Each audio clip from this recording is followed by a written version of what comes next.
Good morning, good afternoon, good evening, folks. Michael Zuber, one rental at a time. It is Thursday morning, and that means we bring on the one and only legendary investor, Jonathan Twombly. How you doing, sir? Doing great, Michael. How are you? You cringe every time I say that. Every time you say it. Hey, well, you're a legend to me, and that's all that matters. This is my channel got started. One of the things I love about my channel is I basically get free mentoring from people that I know and respect. So what I thought I would do in this first video is I want to share with you what I call my positive impact score. It is something that I've done for the better part of 9 months now. And I reset every 13 weeks. I grew up in a sales environment, so my life is quarterly based. So that's why 13 weeks. And really the goal of this is to try to figure out how one rental at a time is helping people, because that's why we do this, right? We're trying to be an impact. So can I bring that up and we can run through it together and give me some advice? I'm eager to see it. Let's see it. Okay. All right, cool. Thanks. All right. So this is it.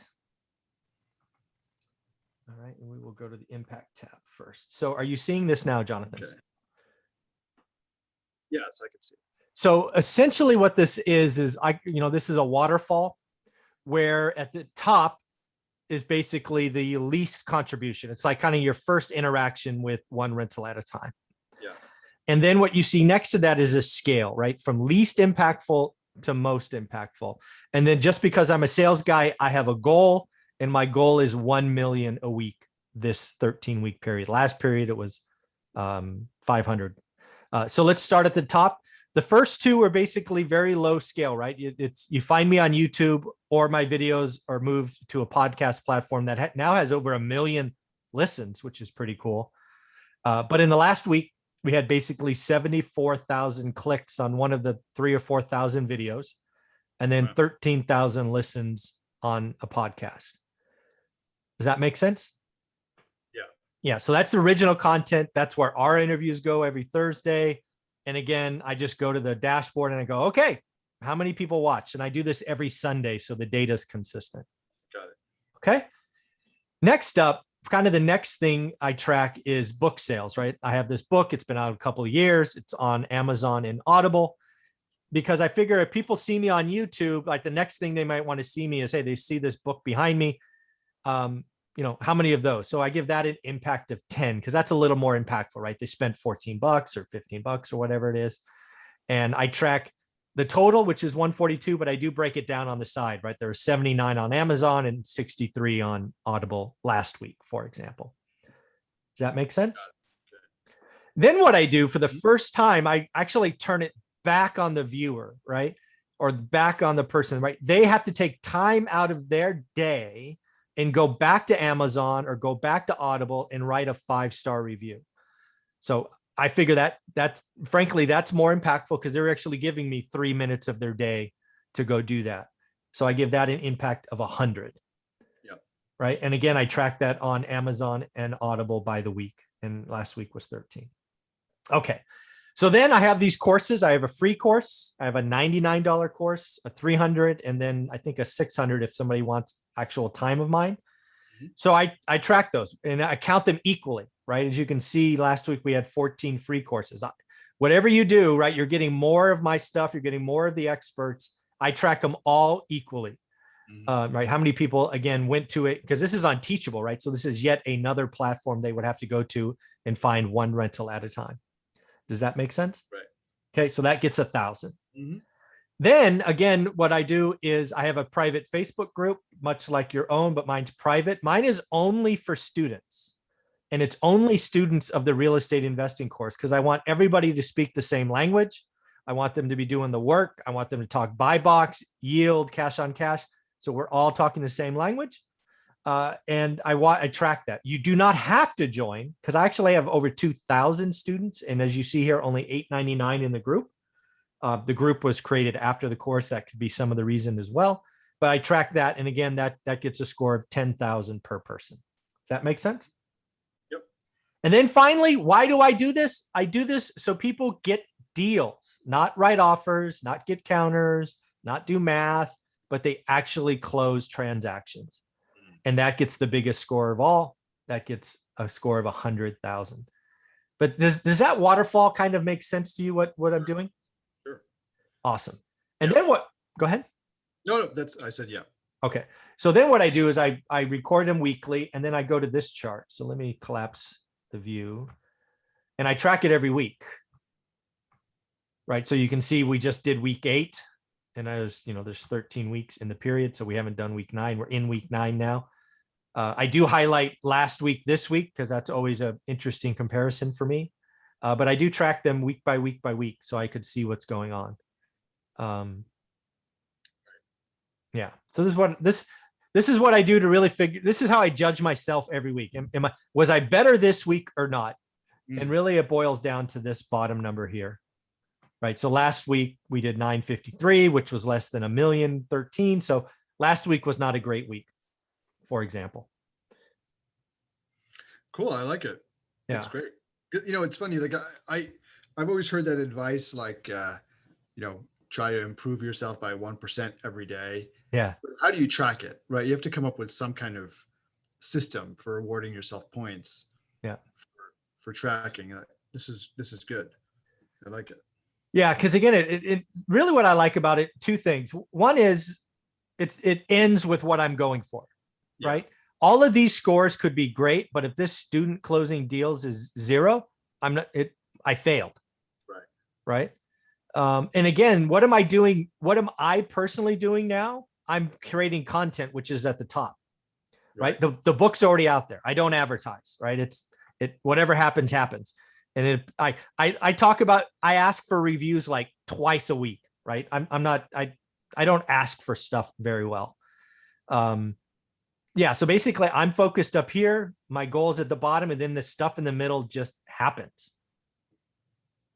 So this is interesting. I'm just going to put you on the spot. Please. Right, and just ask you to think off the top of your head. So if you were a new investor, and you wanted to develop like a score sheet for yourself for making sure that you're staying on track, what would you include in that score sheet? I know this is a little bit sudden, but like what are that's good. You would put in a score sheet like this for a new investor? So assuming the new investor is doing residential, right, they're in my course, what I would tell them to do is I talk about focus and daily discipline. So I would track that first, right? So for me, it would start with, did I look at my market that day, right? I call it the buy box, right? That's a binary yes or no question. Right. The answer needs to be either 7 or 6 days a week, right? So I would track, right? I would do it. You can't really do it daily. You've got to do it weekly, in my opinion. So that would be number 1. Number 2 is, what did I see? Right? Did we see 5 new listings? Did we see 3 pendings? Start tracking daily change, right? Which only happens if you do the work daily. Yeah. Then I would probably talk about how many deals did I actually, I don't know what you would call it, write up or do the math on, right? Because you may see 50, but you only do the math on 5. Well, write that down. I talk about building your network in my course. I would say, how many new people did you meet this week? And by meet, it could be email, text, phone call, whatever in this environment. And then finally, how many offers, counters, and then, deals, something like that off the top of my head. Yeah, no, that sounds good. I mean, like one of the things that I always talk about with students is like, I stay away from the metric of like deals closed. It's simply because there's an element of that that's beyond your control, right? You can. That's very true. Yeah. You can make the best offer you can, and then have somebody come out and make some ridiculous, stupid offer and steal the deal from you. And there's nothing you can do. You did everything right. Yeah. So you didn't get penalized for that. So what I like to try to do is encourage people to focus on the process, right? And grade themselves on the process, because if you're focused on the process, then eventually the wins will come. I agree. Right? I agree. And so, so you should score yourself on the process. And one of the things I do, I mean, as you know, I don't really do individual coaching, group coaching, but one of the things that I offer my students is if there's a module about how to get your first multifamily deal in 180 days, right? Inside that module, there is basically, so I walk through this whole idea of process goals rather Mhm. than outcome goals. Mhm. Because, outcome goals can be very discouraging, right? You can say, I Yes. get a deal this year. Well, look, if the market is nuts and you're being disciplined, Yeah, right? You may not get a deal because you're being disciplined. You're being a good investor, but you're losing out to people who are bad investors. And there's no shame in that, right? I So, like it. Yep. so what I do is I focus on these process goals. And then I tell people, fill out your process goal sheet, right? Mm. Post it in the group. And if you hit your home run, and I have like a matrix, right, that they do. I said, if you hit your home run goal, and those are all process goals. So it's not dependent on like you getting a deal, but if you do all your process goals, then you and I will get on an individual coaching call together, absolutely for free. And just, you can earn what I won't even sell to people. Right. Nice. Um, so it's a great, I like that. feature of the program. I forget what we call that. Goal. It's a really great little, sort of like thing I do for my students if they're focused on their process goals. Yeah, if they're doing the work, right? If they're doing the work, that's awesome. And then the other thing, just because the spreadsheet's still up, I actually, every quarter I keep doing this, right? This spreadsheet's existed since when did I first create it? Way back here, right? So I did this first December 1st of 2019. So again, I'm a creature of habit and I try to lead by example. So just like last 13-week period was the first time I adopted this waterfall, and my goal was only 500, but you can see how the numbers have, they change. So I have this data going back weeks. So I don't know. That's who I am, creature of habit, I guess.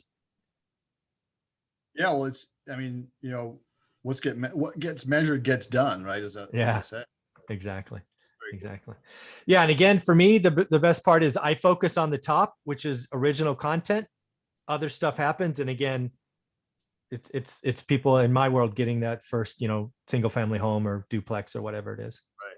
Hey, let me ask you a question. Sure. And I think it's helpful to people because, one of the most important thing, I mean, if you're going to do an investment business, right now, for me, I'm teaching people how to do syndication. So they need to build an investor network. For you, you're talking more about maybe a broker network and finding deals and stuff. But either way, you've got to build yourself some kind of like network of the people that you want to have in your universe, right? For sure. And one of the best ways to do it is through content, right? Content out there, making yourself an authority. It attracts people into your circle, right? For sure. You are really a great expert at this because you produce a lot of content. I'm really curious, how much of your time, what percentage of your time would you say is devoted just to producing content? I would say it's a lot less than people think because I do no editing, nothing. I would say I spend, including my daily financial news, which is something I would do anyway, right? I read for the last 30 years. So if I take that out, because I would still do that every morning, I'm recording and uploading probably two hours a day, maybe average 2 hours a day. And what percentage of your work day does that? Well, I don't really work. So it's either all or zero. No. So, I mean, I'm really curious about this. Yeah. Because I'm going to like divulge this to everybody who's watching this, right? There's a little insight into like the strange mind of Jonathan Twombly. I like it. I have this, I've always had this issue where I think if I'm having fun, it must not be work. Right? Yes. Yeah. Work is must be torture, right? Oh. And this comes from like my days in corporate America where I was miserable, so I still have this really like association with, if it's fun, it can't possibly be it must be a waste of my time if I'm right. I love that. So this has actually been a problem for me, like producing more content, because it's actually fun to do. Yeah. But because it's fun, it feels frivolous. And I'm sure that there are a lot of people who are watching this who think the same thing, where they think that, oh, Jonathan and Michael are just getting on, a conversation and, shooting the, it's like, so, what is it? It must not be worthwhile. But what you just showed actually is a really good example of how, like, you put all that content out when you're getting, 73,000 clicks in a week, right? That is trickling down to book sales, Yeah. course sales, right? Yeah. It is huge, but you don't get that if you don't build the content. Oh, Right? without question. Right. I have done daily content for more than 2 years now. I now average 5 pieces of original content a day. Wow. Wow. Yeah, 5 a day. And now a lot of that's because of my experts. That's one of the things that I love about my channel is I have 6 experts every week. The only day we don't do it is Saturday because I do something else special Saturday. But yeah, we talk for what, 45, 50 minutes, you and I a week. That's 3 pieces of content for Thursday. Anna and I talk on Wednesday. That's 3 pieces of content for Wednesday. So again, my experts are a part of that. I do a daily financial show, which is the 4th piece.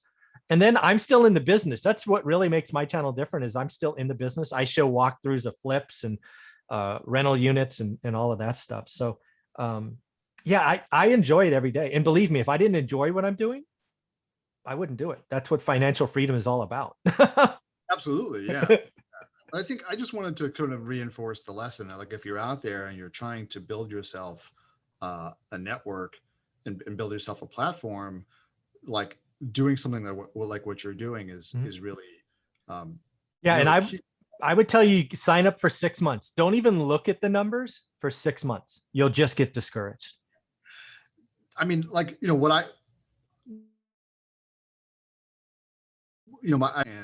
most likely going to be launching at least one new podcast soon. But when they say with podcasting, like if you're not going to commit to doing it for a year, you might as well not do it at all. There you go. I like that too.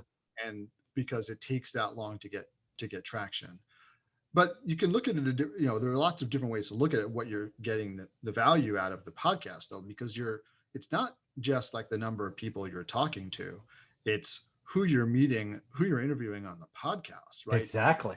This is now like a way for you to access experts that, you couldn't just call them up and say, hey, would you get on the phone with me for an hour? But if you say, I have a podcast, you can just sit there and ask them all the questions you want. And I do this all the time. And this is actually the reason why I'm eager to go back to my podcast, because like you said, this is free mentoring, right? Yeah. I pick people's brains who are smarter than me or more successful than me and figure out exactly what they're doing, right? And agreed. It's ostensibly for the listener, but it's also for me. So you can, if you're willing to commit to this process, the first year is just your free education, right? And totally agree. And then the other key is consistency. Like the reason you've been successful at this is because you've consistently put out content without fail. And if you do that, you can just create a big audience. So people, once they like you, they want to hear more. I still get people, I mean, I haven't done my podcast for a couple of years now. I still get people coming to me because of that podcast. They still find it, they still listen to it. And then they're like, why aren't you producing it anymore? Yeah, I like it. It was awesome. Yeah. It was awesome. So I'm going to go back to it and a couple of I've got. But anyway, I just strongly encourage you to have some kind of content platform. It's one of the things I always talk to my students about if they're trying to build a business, and really doesn't matter what business it is. And the other thing to understand too about this is the magic of the magic of this kind of content platform is that you don't need to be bigger pockets, right? You don't need millions of listeners, right? You need like a few thousand people who consistently listen to you. And if you think about it, like earbuds, right? People are listening on their iPod, right? Or iPod. People don't have iPods anymore. Those are on their phone, right? Yeah. They've got earbuds in, and your voice is literally inside someone's head. Wow. Week after week after week. That is powerful. They feel like they know you after listening to, after they've been listening to you and listening to and listening to, they feel like, and they do know you, right? Mm-hmm. It's a weird kind of relationship because they feel like they're your friend, except that you don't know them, but they know you. But It means that you're building trust with them, you're building authority with them. And then if you're trying to, you want to get people to invest with you or whatever, like now